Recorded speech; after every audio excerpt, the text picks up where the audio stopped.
Kasi diyan natetest yung faith natin sa mga unexpected na bagyo or pagsubok sa buhay. Kagaya nung nangyari kanina, doon sa binasa natin, di nila in-expect yun na may bagyong darating. Doon lalabas yung talagang kung gaano ka-faithful sa Panginoon. Naranasan ko pas matulog sa kalsada nung talagang sobrang na ako, na-depress na kasi pamilya ko, malayo na ang bangka nalaglag na talaga ako kasi. Pero sa awan, meron na. Kumbaga nasa kalsada na 1 week. May basta magtiwala tayo sa Panginoon. Basta wag natin siyang kalimutan.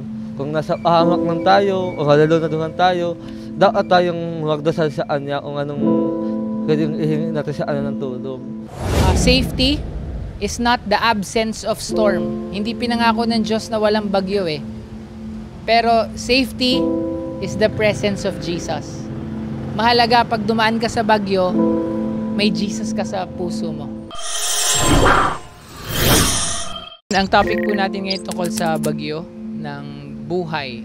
Pero sa story po na pag-usapan natin, si Jesus naman, mga disciples at sa bagyo. At alam ko po ay, hindi ko alam sa K-Boys, pero base sa mga kwentuhan natin noon, may iba dumaan na sa bagyo ng buhay. May iba dumadaan. Ito mga nakaraan nga sa vlog natin ay para sa iba, dumadaan sila sa bagyo ng buhay din. Pero meron naman pong iba dadaan pa lang. Saan ang example po nito? Ang mga nakakatakot na bagyo ng buhay hindi mo inaasahan, one day uuwi ka ng bahay, sira na yung inyong marriage, gusto na ng isa makipaghiwalay. Merong iba naman nagpapa-check up pa lang, magugulat, may cancer, may malubhang sakit na may taning na ang buhay. Meron namang iba nagugulat, mahal mo sa buhay biglang mawawala. Maraming iba't ibang bagyo.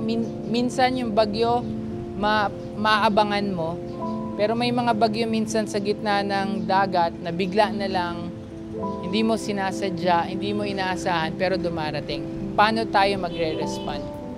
Paano ka bilang isang Kristiyano? Ano yung pag-asang meron pag dumating yung bagyo na? Yan po yung topic natin ngayon. So, basahin sa atin ni Kalinga Prab.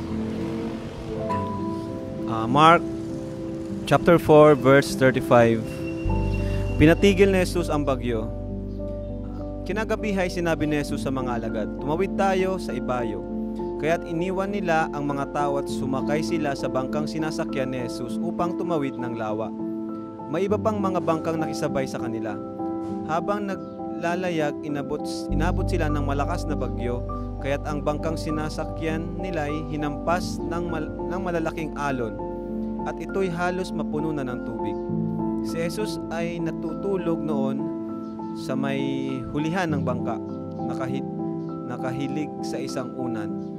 Ginising siya ng mga alagad at sinabi, Guro, baliwala ba sa inyo kung mapahama kami? Bumangon si Jesus at iniutos sa hangin, Tigil!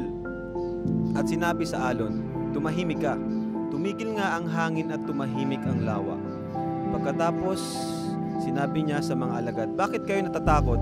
Hanggang ngayon ba'y wala pa rin kayong pananampalataya? Natakot sila ng labis at namangha. Sabi nila sa isa't isa, Anong klaseng tao ito? Pati hangin at lawa ay sumusunod sa inuutos niya. Konting background. Kagabi nag-research po ako. Merong isang book author na nagpunta sa Israel, and ang isang lagi niyang ginagawa ay sumasakay ng bangka dito sa storya na to, kung nasan to nangyari. Tapos nagulat siya, hindi rin niya sinasadya, bigla na lang kumulimlim, tapos biglang lumakas yung hangin, tapos lumakas yung alon, tapos natakot siya. Ang naisip niya, ito rin yata yung nababasa ko nangyari. Nung natapos po yung nakaligtas sila at nakapunta sila sa pangpang, halos humalik daw siya sa beach, doon sa sand, kasi nakatakas siya doon sa pangyayari ngayon. So parang point niya, baka yun yung parang feeling nung story na to. Ano nakita niyo sa story tungkol kay Jesus? Natutunan, naobserbahan, napansin? Ang masasabi ko lang po yung napakamakapangyarihan ni Jesus, kasi isang salita lang talagang tumigil na yung sobrang makapangyarihan talaga. Sa salita lang talaga. Kagaya nung sa simula pa lang, bago likhain ng mundo, di ba? Sa salita lang yon. Ibig sabihin, yung salita ni Jesus, talaga napaka-powerful. And yung mga lumalabas sa bibig niya, talagang totoo. At kung nangako siya, talagang tutuparin niya. Kaya, ibig sabihin, ganun ka, tutuparin niya. Ganun ka halaga yung kanyang mga sinasabi. So, yung salita niya ay napaka-importante talaga. Kagaya ng Bible, salita niya yung Bible. So, dapat bigyan ng importansya yun. Dapat sabihin. Yung ang napansin ko sa story, tapos natutunan ko yung pag-ahinto niya at pag-atigil niya sa alon at baha. Yun kasi yung sabihin pag taot ka sa alon, yung sabihin, hindi ka sa nanalik. Tapos, pag hindi ka naman taot, yung sabihin, may tiwala ka sa kanya. Yun po. Napansin ko lang, grabe si Jesus kasi naranasan ko po kasi yun na kapag may bagyo talaga, hindi ka magkakatulog, hindi ka mo kayang mag-relax. Kasi kapag ganyan na bagyo, di ka makaka-stay na nakaganto lang na natutulog. Ang hirap nun, talagang gumagalaw yun. Sabi ko, grabe, amazing lang, yun napansin ko. Tapos kapag isang tawag mo lang talaga, tawagin mo lang si Jesus and talagang pinagbigyan, ginising lang nila, parang pinagbigyan niya agad yung kahit parang sinabi niya na hanggang ngayon wala pa rin pala kayong pero niya pa rin, pinatigil niya pa rin yung bagyo. Parang alam na alam ni Jesus yung gagawin niya. Kasi pagkagising niya agad, tumayo siya agad, tapos nag-command siya. Iniunan niya siya.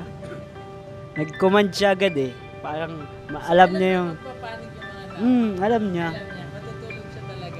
Siguro tinetest niya talaga yung tinetest niya talaga yung mga disciples niya. Kung ano yung maging reaction nila. Dito po sa napansin ko kay Jesus, sinusubukan niya yung mga kasama niya kung malakas ang pananalig. Sinusubukan niya po yung mga kasama niya. Opo. Kahit alam niya po yung nangyayari, parang minamasdan lang niya po yung mga kasama niya kung may pananalig po sa Diyos. Kaya siya po ay hindi natatakot dahil alam niya po yung mangyayari. Kaya yung mga kasama niya, hinihintay din niya kung anong gagawin. Yun lang po ang... Sa akin, napapansin ko, kunwari lang natulog si Jesus. Hindi, kasi para may nangyari, para yung tinatanggal ng kabahan na lahat, para yung tao, para titiwala sa Diyos. Di ba natulog siya, tapos gising siya, natigil na hangin, tigil din ng dagat. Kaya practical niya na lahat sa tao na paharap niya na para tiwala sila sa Diyos.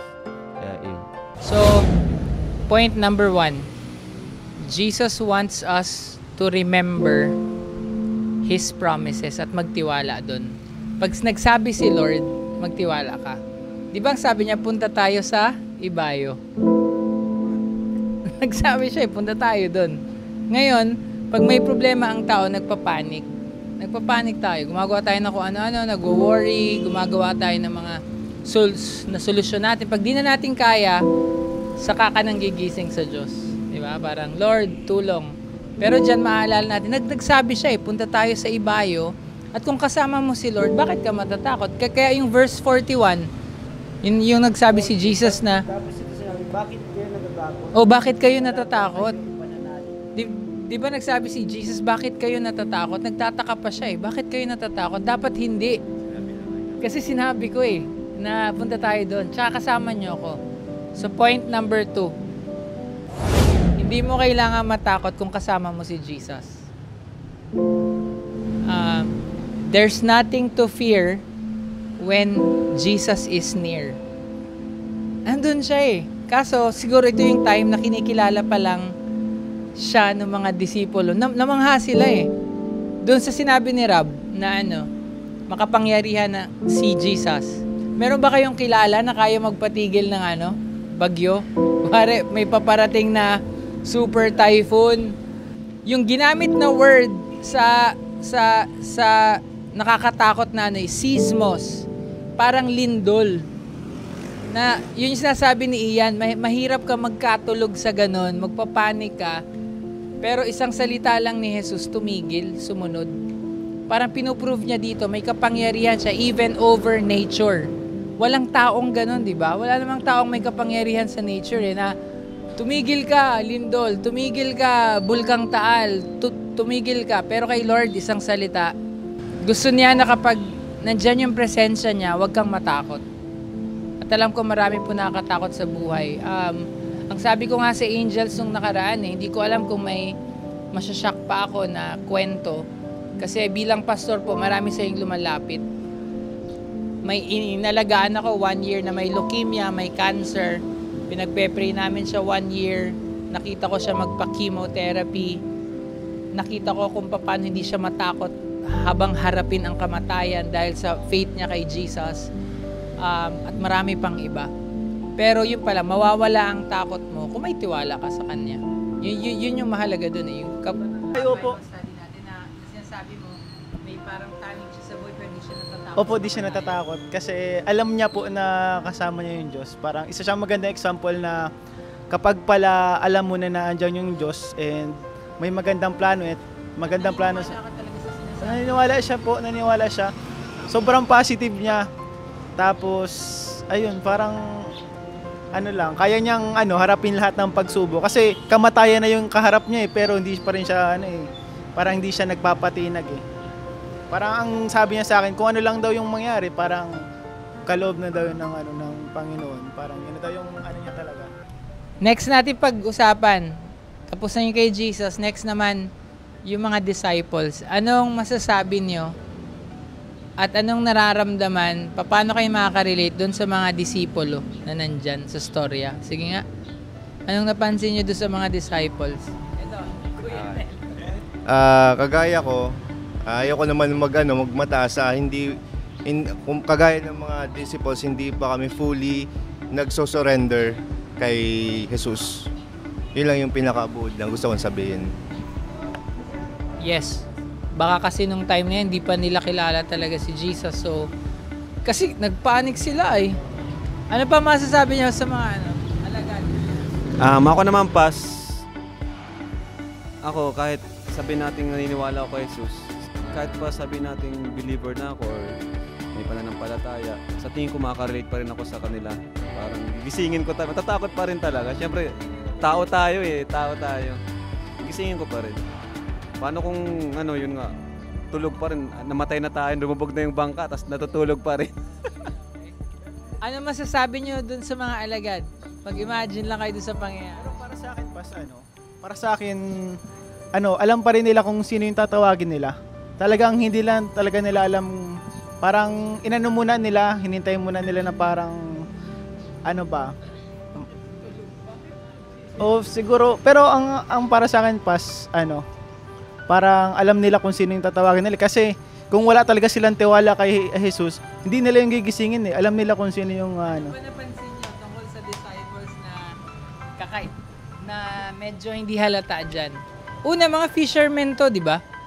Hindi ba nila alam na Hindi nila nahalata na, wait lang, wag tayo.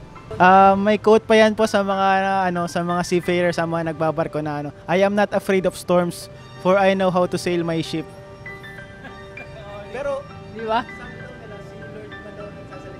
Yes. So parang tinetest nga. Tama si Kuya Starks. Baka way to test, pero way din to ng pagpapakilala na may kapangyarihan siya sa nature. Which is, hindi normal sa isang tao ang ganun. Ano pa po ang napansin nyo sa mga alagad? Sige nga, kung meron kayong pwedeng mapansin na Kahit na yung mga disipulos niya ay naniniwala sa kanya, pero doon pa rin yung pagdududa kasi siyempre malakas na unos yun. Kahit alam na nila na ligtas sila pero nagduda pa rin sila. Pero para sa akin, siguro ako hahawak na lang ng matindi. Hahawak na lang ako ng matindi. Kahit naniniwala po ako, hawak po ako. So may mga friend kami from Brazil, nagpunta sa Labo, may conference kami at gusto pumunta ng Calaguas. Ayaw magpapigil pumunta ng Calaguas. So, punta kami sa Pangpang ng Paracale, sakay kami ng bangka, tapos nung sumakay naman kami, maganda naman yung panahon. Nung mga nasa 1/3 pa lang, biglang lumalakas na yung alon. Halos lumalagpas tao na. Tapos, kita ko sa malayo na may malakas na ulan, bumabagsak na. So, wala akong tiwala dun sa bangka namin kasi ang usapan, pag nawala ka sa dagat ng ganun kalawak, kahit may helicopter, hindi ka basta-basta makikita, di ba? Lalo na pag walang life vest o life jacket. Wala yatang life jacket nun. Pero, hindi ko na ni-risk eh. Sila sabi, go lang, kahit na alas. Pero sa akin, iba yung buhay eh. Baka may isang responsible ako. So, sabi ko next time. Kasi hindi normal to pag napunta kami. Kasi normal natin, di ba, pag mainit. So yun, konti pa lang, hindi pa ako inabot ng ulan. Sabi ko, hindi ko i-risk yung buhay dito. So, I think normal yung matakot ka kapag hindi mo kontrolado yung sitwasyon. Iikot po tayo mula kay David, mag-e-end tayo. Paano ka nakaka-relate doon sa story? Paano mo maiko-connecta sa buhay mo yung bagyo, tiwala kay Jesus, doubt, yung mangyayari sa iyo ngayon sa future? Paano ka nakaka-relate doon sa story? Paano mo maiko-connect? At ano yung pwede mong application o reflection? Anong babaguhin mo dahil sa yung binasa? Very simple lang, pero mahirap gawin. Si Lord, nagpapakilala siya through His Word. So, kailangan natin yung Word niya talaga is basahin, pag nilay-nilayin at pag-aaralan talaga. Tulad ng ginagawa po natin, pinag-aaralan natin. Oo. At least, yun talaga po ang para sa akin. Kasi yung mga trust kay Lord, dun mo siya makikilala eh. Pag mas nakilala mo siya, mas lalalim yung relationship mo sa Kanya, mas magtitiwala ka sa Kanya sa kahit anong bagyong ibibigay sa iyo. Para sa akin, siguro mas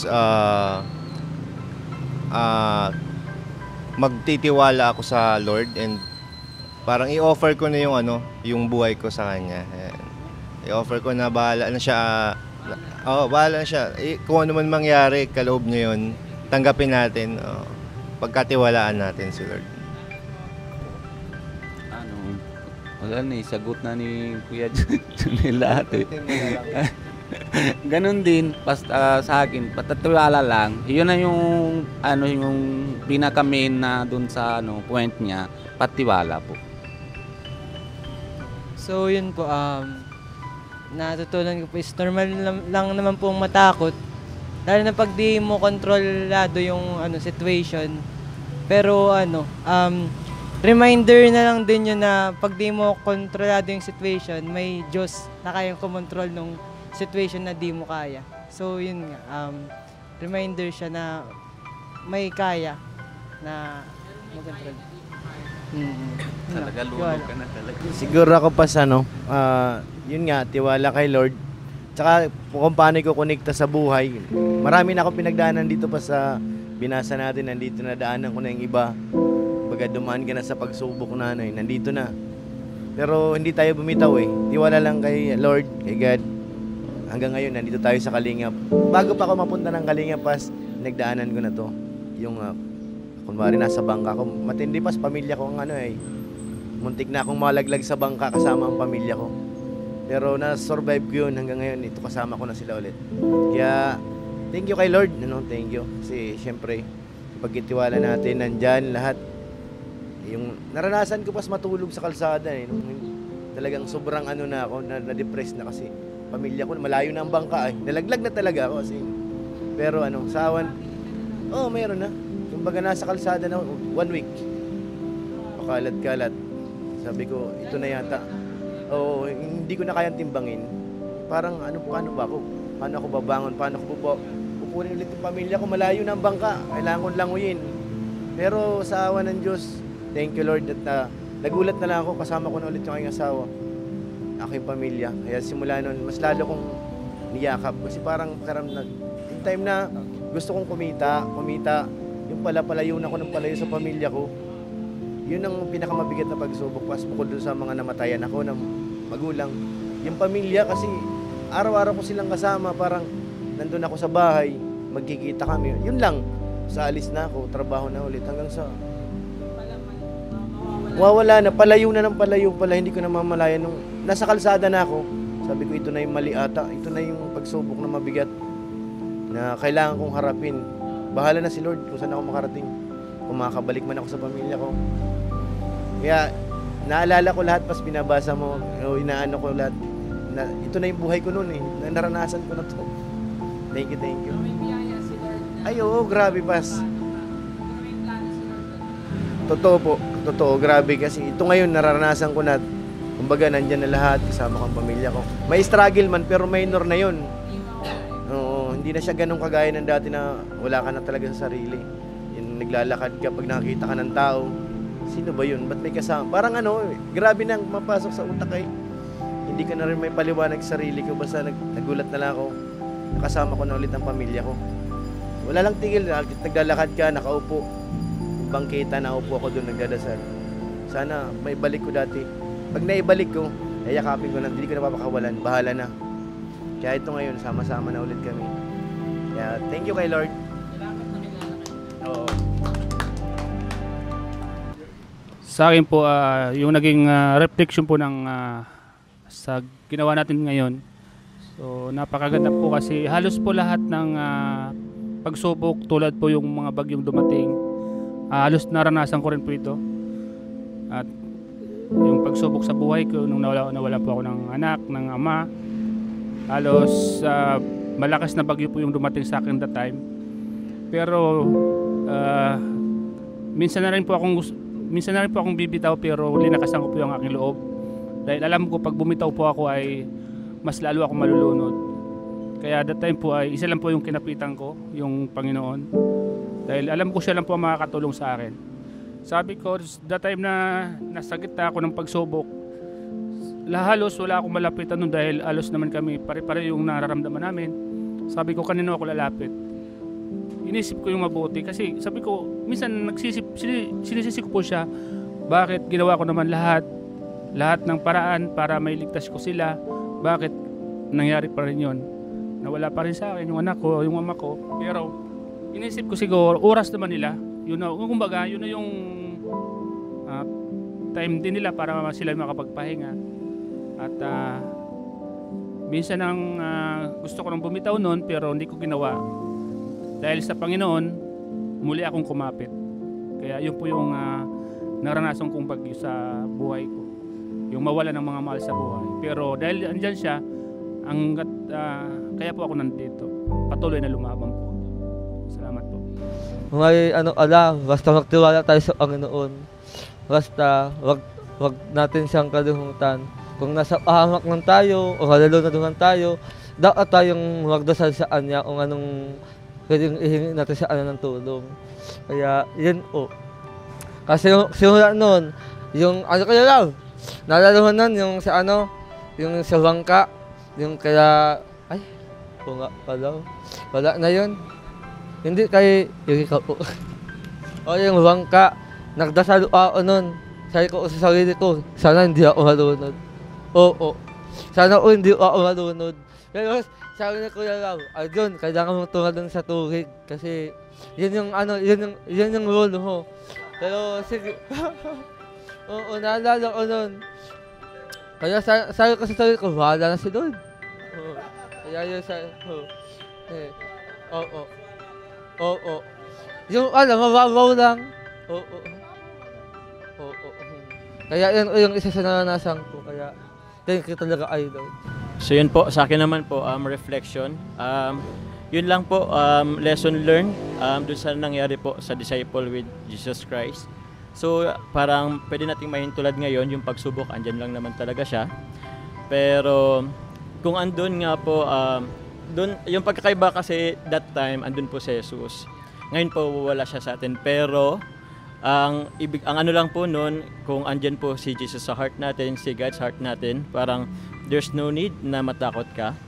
So yun lang, palagi lang tayong magtiwala sa Kanya, makipag-usap through the words of God po, yung Bible. So yun lang naman po, yun po, trust in Him po. Ang sa akin lang po ang natutunan ko lang po sa sa Bible, sa nabasa natin ngayon, tapos sa experience ko ay hindi mo kayang malagpasan yung kahit anong unos or problema or bagyo kapag hindi mo kasama si Lord. Kasi naranasan ko talaga po marami din problema, pero yun yung parang sa sarili mo lang ikaw nagtitiwala. Wag mong kalimutan syempre magtiwala. Hindi sapat yung alam mo na may Diyos lang. Dapat may faith ka talaga, may tiwala ka sa buhay mo talaga. Yun nga, hindi mo siyang kayang lagpasan yung problema mo kung hindi mo talaga siya katulad nung sa mga kasama nga nila, pero hindi pa sila parang hindi pa sila masyado yung tiwala. Parang ganun din hindi sa dito, hindi mo kayang malagpasan yung problema kung hindi mo talaga kung wala ka talagang faith. Kahit alam mo na naandyan yung Panginoon, hindi ka lumalapit, hindi mo talaga malalagpasan. And kapag nalagpasan mo naman yun, nakasama ang Panginoon, sigurado, para sa akin mas lumalakas yung pananalig ko habang dumadami yung mga problema, yung mga unos na nalalagpasan. Parang mas nagpapatibay sa tao. So parang pinapayagan niya, pinapayagan siya mga unos para lalo natin siya makilala. Reflection. Sa akin naman ang ko lang dito, ang na-realize ko yung dapat magtiwala tayo sa kanyang sinasabi. Kagaya nung sinabi mo kanina, na pupunta tayo doon sa kabilang tatawid. Ibig sabihin, kapag sinabi niyang tatawid, makakarating tayo doon. Kumbaga, yung pangako niya dapat panghawakan natin. Magtiwala tayo sa Panginoon. Anumang bagyo o unos, problema ang dumating sa atin. Kasi diyan natetest yung faith natin sa mga unexpected na bagyo or pagsubok sa buhay. Kagaya nung nangyari kanina, doon sa binasa natin, di nila in-expect yun na may bagyong darating. Doon lalabas yung talagang kung gaano ka-faithful sa Panginoon. Kasi minsan doon lumalabas yung natin, yung talagang laman ng puso natin, di ba? Sa mga pangyayaring di natin inaasahan, o kaya mga life and death situation, diyan lumalabas yung tunay na pagkatao natin, di ba? Pag may pressure, so doon siguro ang inaano ko na dapat mag-expect na rin tayo na may mga bagyo talagang darating sa buhay natin, na lahat naman makakaranas ng ganun, and magtiwala tayo sa pangako ng Panginoon na nababasa natin sa Bible. Pero di ba habang tumatanda ka, parang mas naging real ang buhay na you are not invincible Hindi ka pala in control. Hindi ka pala yung I am the captain of my soul, master of my fate. Parang kahit malakas ka, magaling ka, mayaman ka, dadaan ka pa din dun sa parang may mawawala, may mamamatay, may biglang kukunin, may hindi pala forever ang buhay. Doon, habang tumatanda ang tao, mas nagiging reality sa kanya ang buhay, kamatayan, Diyos. So, sa akin po, ang reminder ngayong araw ay kailangan wag ako masyadong, again, ang dami nating ginagawa Marami rin tayong achievements, marami rin tayong tinatanggap. Pero wag natin siyang kalimutan. Kasi one day, darating ulit yung bagyo, pagsubok. Kay Lord ka lang naman talaga kakapit So, 3 bagay po for this week. We are reminded of God's promises. Pag sinabi niya, sinabi ni Jesus, tiwala tayo. May langit, may judgment, may second coming, may buhay na walang hanggan, may afterlife. Siya nagbibigay ng buhay, siya nagbibigay ng kaligtasan. Number 2, we have to rest in His presence. Pag nandyan ang presensya ng Diyos, huwag tayong matakot. At pangatlo, God is powerful. We can rely on His power. Again, there is nothing to fear when God is near. At medyo tumama doon si Kuya Jomar. Physically wala si Jesus, pero through the Holy Spirit, yun yung sinasabi ng Bible, the Christ in you, the hope of glory, which is, natatandaan nyo yung sa labo, naging speaker ako, yun yung pinaka-topic Christ in you, the hope of glory. So parang yung Holy Spirit, yung guarantee natin na one day ikaw maliligtas. Mahalaga yon. Ang last na reminder ko din is, safety is not the absence of storm. Hindi pinangako ng Diyos na walang bagyo eh. Pero safety is the presence of Jesus. Mahalaga pag dumaan ka sa bagyo, may Jesus ka sa puso mo. Yun ang mahalaga. Kasi siya lang yung pwedeng magligtas, siya lang makapangyarihan.